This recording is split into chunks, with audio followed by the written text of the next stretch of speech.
भागवत गीता अध्याय 3 कर्मयुगा श्लोक संख्या 28।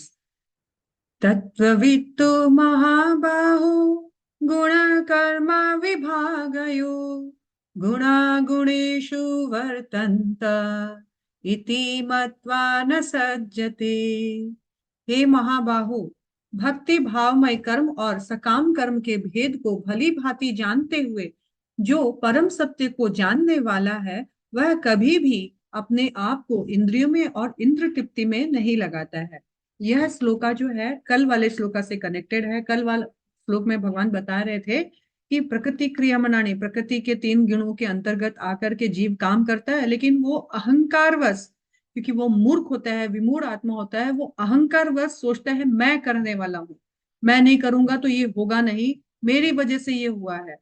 लेकिन आज के श्लोक में भगवान बोल रहे हैं, लेकिन जो मूर्ख नहीं है, जो तत्ववित्त है, तत्ववित्त मतलब क्या है?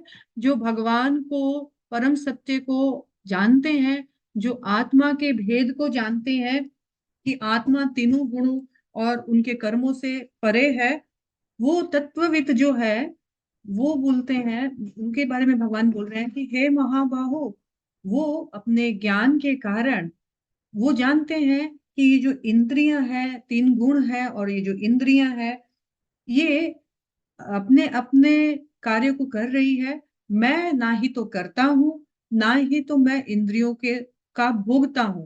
तो वो जानते हैं कि इंद्रियां अपने काम कर रही है। इंद्रियों का काम क्या है? तो अपने जो इंद्रिय का जो विषय है उसमें निरंतर प्रवृत्त होना, कुछ ना कुछ एंगेजमेंट चाहिए इंद्रियों को। मैं करता नहीं हूं, बल्कि प्रकृति के 3 गुण और ये जो इंद्रियां है, ये कार्य कर रही है। और इस प्रकार से वो भगवान को कर्ता नहीं मानता है, और भगवान को नहीं, कर्ता नहीं मानने के कारण वो ना तो कर्म में लिप्त होता है, ना ही तो कर्म में फंसता है।